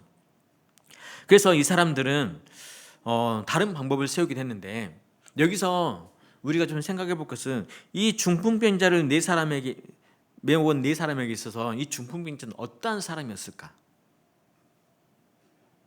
내 사랑한 사람이지 않았을까? 친구인지 가족인지는 안 나왔지만 분명히 소중한 사람인 것은 분명할 겁니다. 그래서 거리가 얼마가 됐는지 이것은 중요하지 않고 침상째 메고 온 겁니다. 왜? 나으라고.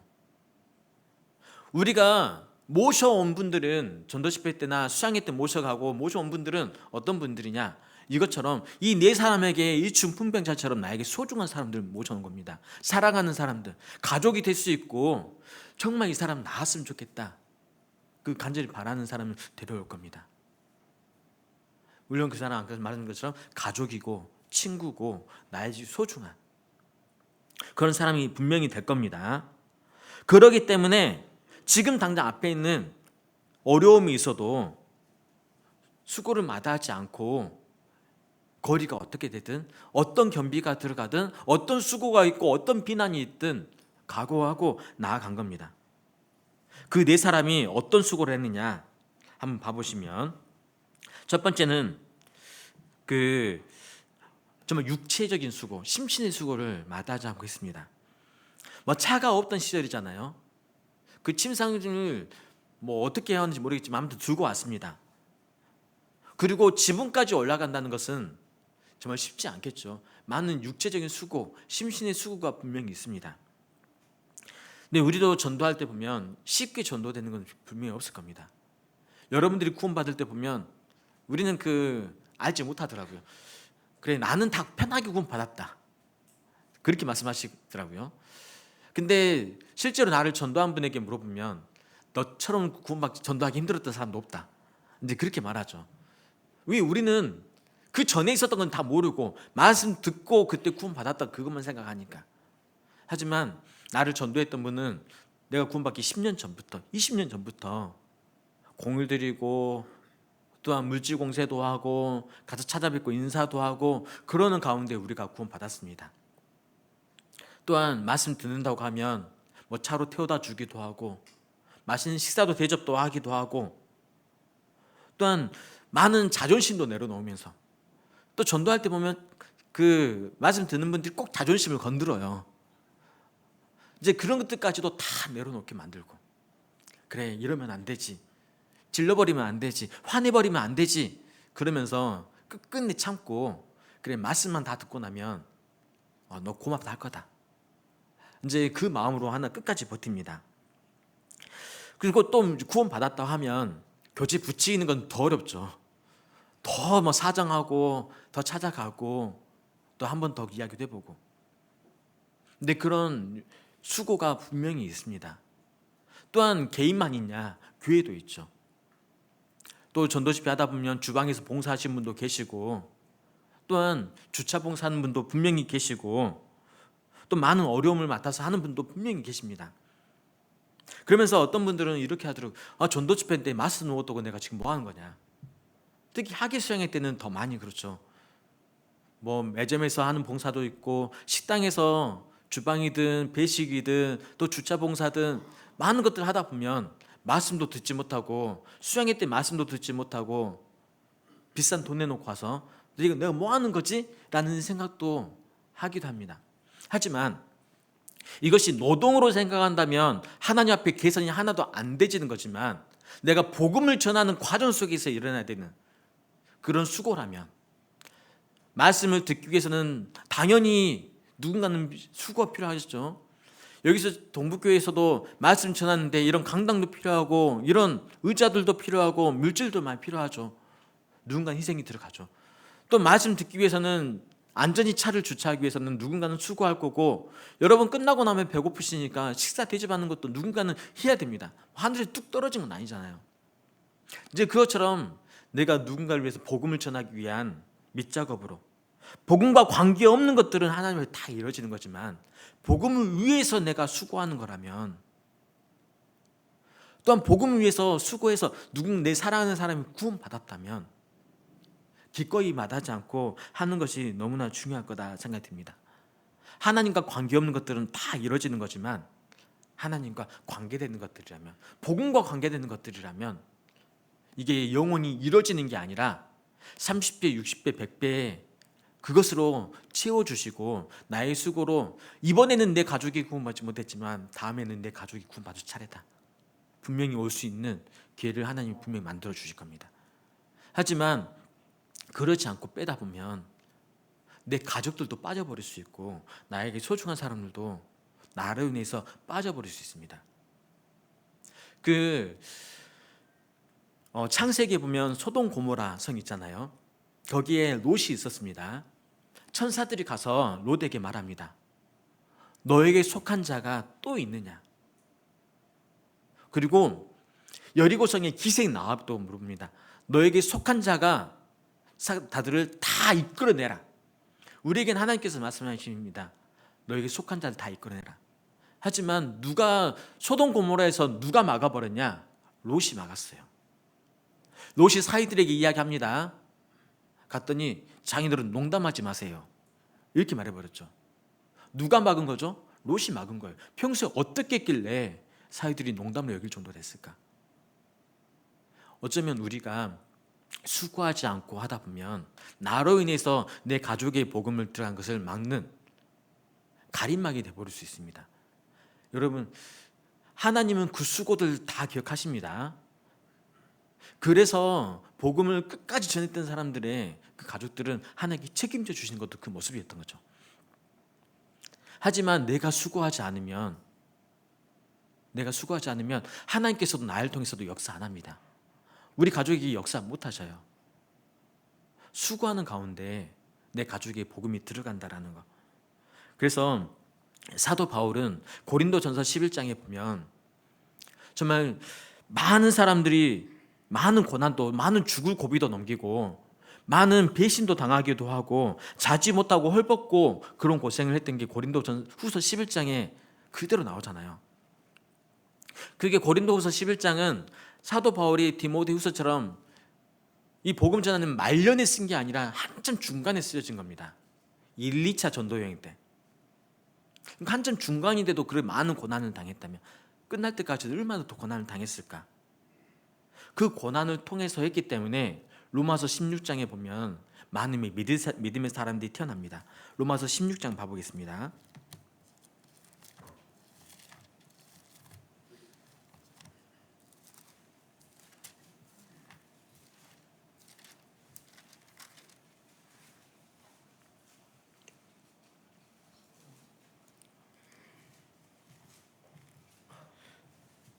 그리고 그 사람들이 이렇게 또 수고하는 그 모습도 같이 보여주죠. 16장 6절. 많은 열매들이 여기 맺히는데 또한 이 가운데서 또 수고한 분도 분명히 있습니다. 6절. 너희를 위하여 많이 수고한 마리아에게 문안하라. 네, 수고한 사람이 분명히 있는 가운데 복음이 전해지죠. 12절. 주 안에서 수고한 드루베나와 드루보사에게 문안하라. 주 안에서 많이 수고하고 사랑하는 버시에게 문안하라. 네, 수고하는 가운데 복음이 전해졌습니다. 그리고 3절. 너희는 그리스도 예수 안에서 나의 동역자들인 브리스가와 아굴라에게 문안하라. 저희는 내 목숨을 위하여 자기 목이라도 내어놓았나니 이방인의 모든 교회도 너희에게 감사하느니라.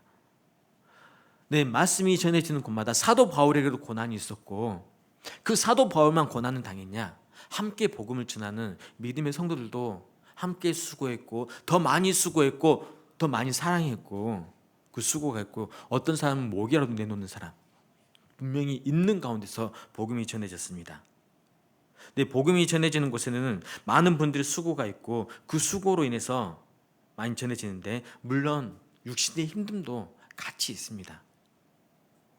이제 그것을 안 한다면 내가 먹고 사는 수고를 위해서는 정말 애쓰지만 하지만 그건 하나님께는 다 이루어지는 겁니다.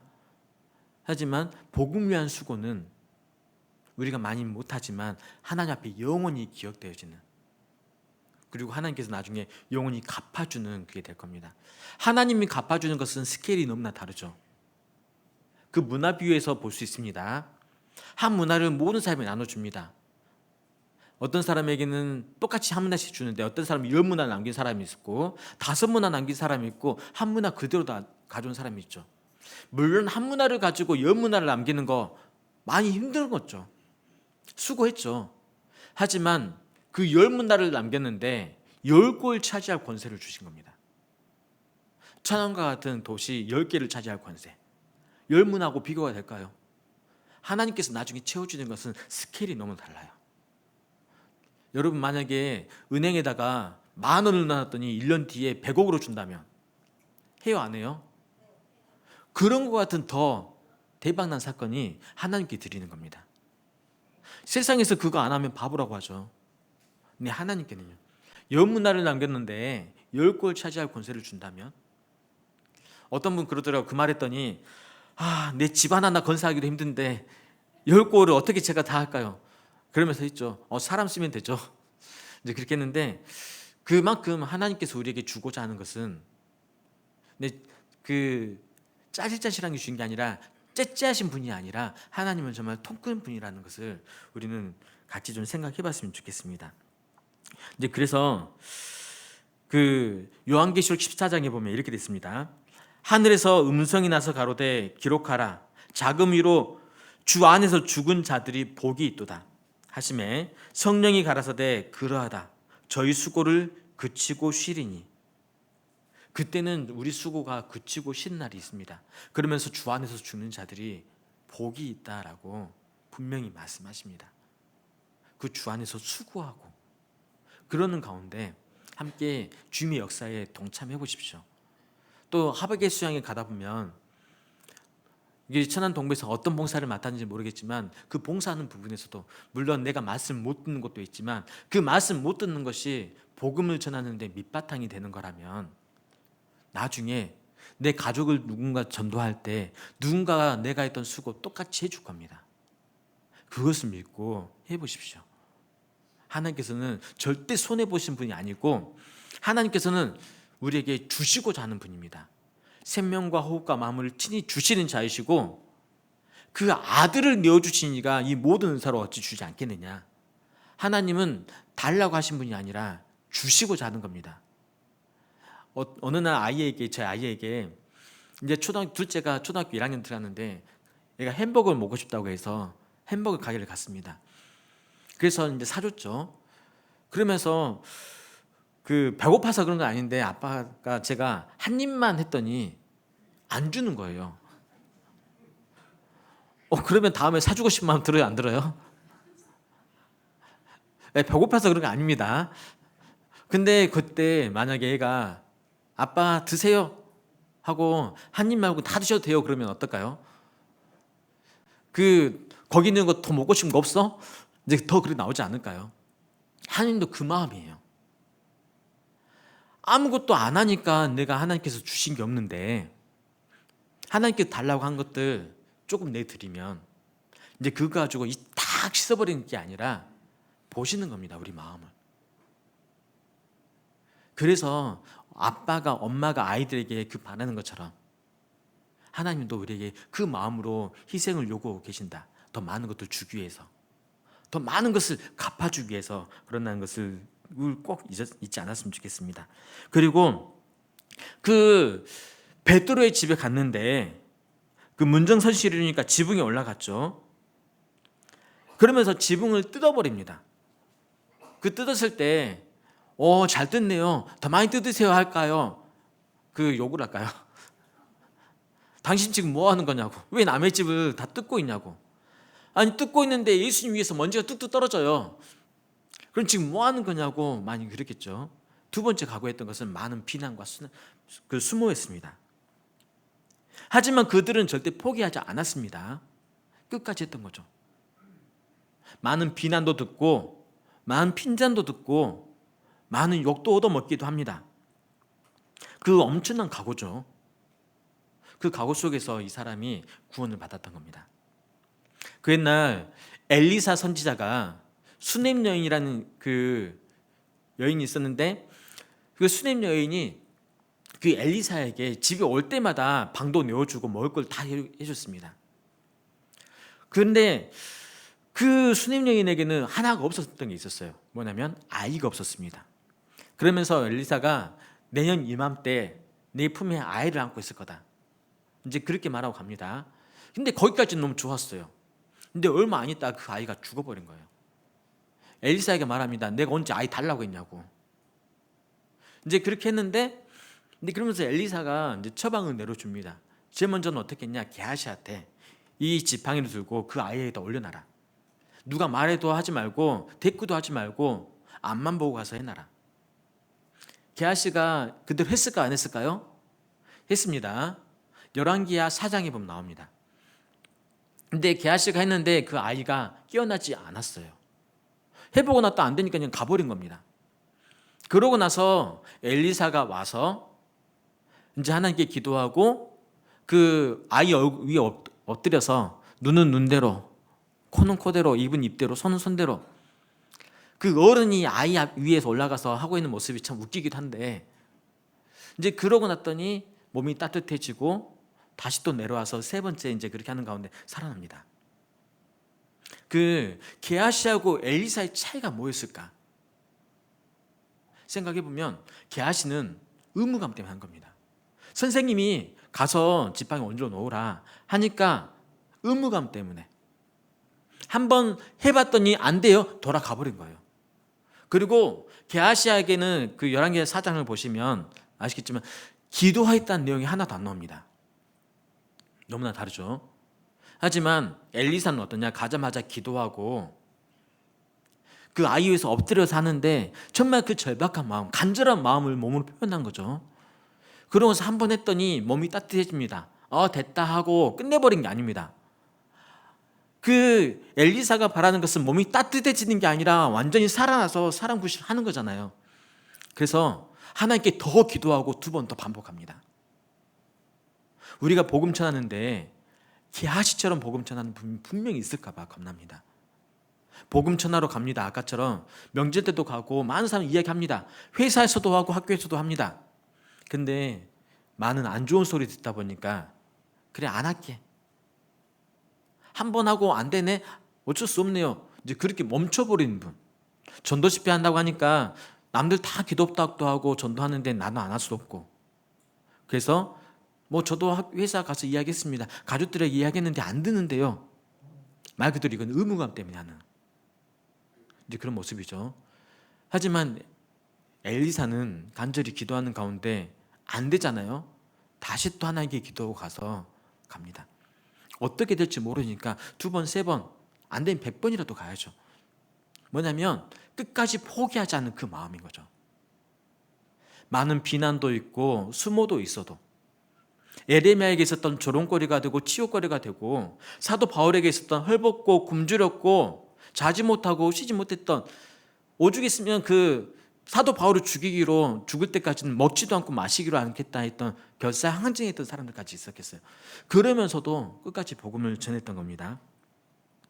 뭐냐면 이 사람들은 남의 눈치 안 보고, 아니 그 눈치보다 이 앞에 있는 사람이 사는 게 더 중요하잖아요. 걸어 다니는 게 너무 중요하고, 그 체면 때문에 그 이목 때문에 아무것도 안 해버린다면 내 사랑하는 사람은 영원히 사람 구실을 못하게 살 겁니다. 만약에 내가 그 남에게 좋은 말을 듣기 위해서 그냥 이 순간 이 잠잠해버린다면 나의 사랑하는 사람은 영원히 지옥에서 멸망받을 수밖에 없을 겁니다. 그게 너무 두려운 거잖아요. 이제 그래서 다른 어떤 것보다 그 끝까지 포기하지 않고 많은 비난이 있더라도 포기하지 않는 그 마음 우리가 꼭 가져봐야 되고, 우리 교회도 이제 그런 모습으로 가는 것이 너무나 좋겠다 싶습니다. 그리고 그 사람들이 지붕을 뜯을 때 어떤 생각했을까요? 그래 나중에 물어주지 뭐 돈? 이거 다 물어주면 그만이야. 생각 안 했을까요? 나 배짜란 식으로 나왔을까요? 아닐 겁니다. 뭐냐면 지붕을 뜯을 때는 내가 물어주면 된다. 많은 예산을 세우고 나간 겁니다. 지붕을 뜯었을 때 얼마나 들지 모르겠지만 그것까지 다 생각한 거죠. 요즘처럼 남에게 돈을 쓰는 것이 인색하는 경우도 참 없지 않나 싶습니다. 물질이 하나님을 대신해 버리는 자리가 돼버리잖아요. 물질을 위해서라면 사람 죽이는 것도 서슴지 않게 하기도 하고요. 그래서 남에게 물질 쓰는 것을 너무 인색하게 생각하는 때가 이때입니다. 뭐 식당에 요즘엔 가서는, 그래서 식당에서도 뭐 먹을 때 예전에 누가 한 명이 통 크게 쏘는 경우도 있었지만 요즘에는 젊은 사람들 다 더치페이로 각자 내가 먹은 건 내가 계산. 그래서 다 계산 따로따로 하는. 그래서 그 남에게 사는 것도 많이 하지 않고 얻어먹는 것도 많이 하지 않고 그런 시대가 지금이지 않나 싶습니다. 근데 내가 힘들게 번 물질들, 불의의 재물이 그냥 그대로 있다면 불의의 재물로 남게 되지만, 그걸 복음을 위해서 쓴다면, 영혼 건진 데 쓴다면 하나님께서 의의 재물로 분명히 바꿔주십니다. 그래서 나는 그것을 무엇을 위해서 쓰느냐, 그리고 나는 복음을 전하는데 어느 정도 예산을 세우고 있느냐. 예산을 세우는데 그냥 그래 세워도 그냥 밥 사는 것까지만 할 수 있어. 커피는 안 돼. 막 그런다면 인색해진 모습이 되겠죠. 또 물질에 대해서는 되지만 나는 내 시간 내는 것은 난 못 내겠어. 차라리 돈으로 줄게. 그런 것처럼 예산을 넉넉히 세워야 되는데 넉넉히 세우지 않다 보면 나에게 희생을 더 요구하거나 물질의 희생을 요구하거나 해버리면, 시간의 희생을 요구해버린다면 안 해버릴 수 있는 것도 참 많습니다. 그래서 이 사람들은 그 재물의 예산에 대해서 넉넉히 세웠지만 나의 시간의 예산, 수고의 예산, 헌신의 예산들도 넉넉히 세워보는 것, 너무나 우리에게는 필요할 겁니다. 그리고 가장 잘하는 건 협력의 그 마음. 네 사람이 가는데 어느 한쪽이 축 처져 버리면 안 되겠죠. 그래서 네 사람이 가는데 그 동일한 보조로 맞추는 거. 그 네 사람이 있는데 누구 한 명이라도 마음 상하게 해버린다면 안 될 겁니다. 특히 말씀을 전하고 큰 일을 앞두고 있다가는 다투는 경우들도 참 많습니다. 여러분 가정에서도 보면 특히 부부간에 싸울 때도 있습니다. 어떻게 안 싸우겠어요. 하지만 그 싸울 때 횟수를 보면 전도 집회에 됐다, 큰 교회의 일을 앞두고 다투는 경우도 참 많습니다. 뭐냐면 마귀가 노리는 겁니다. 왜? 교회는 하나가 안 되면 무너지는 거거든요. 그래서 하나가 되려고 하는 그때 마귀는 어떻게든 망치려고 합니다. 그 전까지는 모든 분들이 다 아름답고 나에게 잘못했어도 다 용서가 되고 용납이 됩니다. 하지만 전도집회 앞두고는 내가 수고하는 것이 너무 힘들어할 때가 있고요, 남들이 저렇게 하는 것이 정말 불편하게 올 때가 분명히 있습니다. 언제냐? 큰 일을 앞두고 있을 때. 우리도 이제 학예 수행을 앞두고 큰 일을 앞두고 있는데 어쩌면 지금부터 옆에 사시는 분들의 말 한마디 언행 하나가 나에게 거슬린 경우들이 분명히 있을 겁니다. 이제 그거 가지고 왜 그러냐 하는 게 아니라 그 마음의 예산도 넉넉히 세보십시오. 물론 그런다고 해서 뭐 이거 가지고 왜 이해 못 해주냐 할 게 아니라 나도 조심해야 되죠. 근데 그런 이것도 협력의 마음에서 반드시 들어가야 되는 겁니다. 그리고 협력의 마음에 네 사람일 때 여러분 침상 네 사람이 들고 가면 어느 한 사람은 힘이 들어서 덜 들 때도 있죠. 짐을 서로 나눠지는 겁니다. 물론 네 사람이 골고루 해야 되지만 어떨 때는 너무 내가 지치다 보면 약간 손을 얹어놓고만 있을 때가 분명히 있습니다. 그럴 때는 옆에서 더 힘을 내주시기도 하고 이것도 파트너고 팀워크인 거잖아요. 그런 것처럼 동일한 보조, 내가 너무 앞서다 가는 것도 문제가 되고 또 그러다 보면 왜 이렇게 못 따라오느냐 강요하게 되면서 누군가의 문제가 될 수 있는데 이런 것들도 우리는 피하는 것도 너무나 좋겠다 싶습니다. 그리고 이것을 하나됨을 협력하는 것을 흐트러 버리는 것이 물론 외부의 적도 우리를 흔들지만 내부의 적이 흔들 때 더 위험하잖아요. 그러니까 우리끼리는 말씀 전할 때 아까 말씀한 것처럼 더 위해주고 격려해주고 더 힘을 낼 수 있게 북돋아주는 거. 뭐 정죄의 말 한마디가 아니라 왜 못하냐 말 한마디가 아니라 판단의 말 한마디가 아니라 감싸주는 말 한마디. 내가 좀 더 할 테니까 형제님 이번엔 좀 더 쉬세요. 많이 지치셨죠? 그러면서 감싸주고 이런 게 사랑의 모습이지 않을까라는 생각이 되집니다.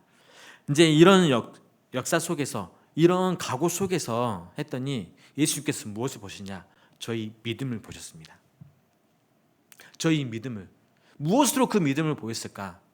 내 믿음은 행함으로 나타나는 거잖아요. 말로만이 나타나는 게 아닙니다. 행함과 진실함으로 나타나는 것이 믿음입니다.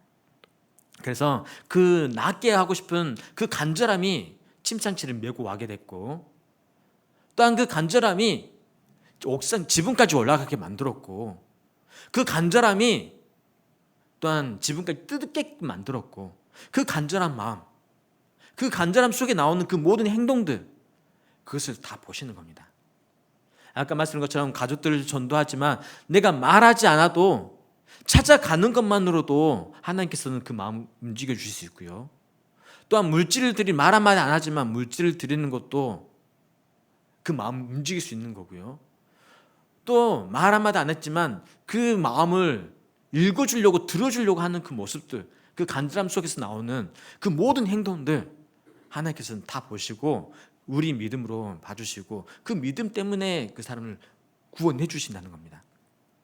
그래서 우리는 누구에만 바꿔야 되냐? 하나님을 감동시켜서 하나님 이 간절한 마음 주님 보십시오. 간절한 그 행동 그 열마 여기에 딱 나오는 그 모든 행동들 하나님 봐주시고 그 마음 바꿔주시라고 해야 되지 않을까 싶습니다. 하나님은 우리 중심을 보는 분이잖아요. 겉모습만 보는 게 아니라 하나님은 내가 어떠한 마음으로 그분 찾아가는지 어떠한 마음으로 말 한마디 했는지 어떠한 마음으로 식사 한번 했는지 하나님 다 아십니다. 얼마나 간절한지도 아시고요. 얼마나 절박한 심정으로 하시는지 아시고 어떠한 상황에서 하는지도 분명히 아십니다. 그렇기 때문에 더 절절한 마음으로 내 자녀가 구원받지 못하는데 뭐 세상에서 아무리 잘 나간다고 해도 구원받지 못한다면 어떻게 될까? 그 마음이 정말 있다면 하나님 얼마 전에 간증을 하나 듣는데 언니가 구원받지 못해가지고 하는데 그 자매님이 언니를 하나님께 기도하는 게 하나님 차라리 몸을 쳐서라도 언니 구원받게 해달라. 그랬더니 언니가 정말 암이 걸려버린 거예요. 물론 그렇게 했는데 구원받았습니다. 하나님 그랬더니 만약에 내가 구원받지 암이 안 걸렸다면 구원 못 받았을 텐데 이거 통해서 내가 구원받았다. 그 언니 입에서 이 말이 나옵니다.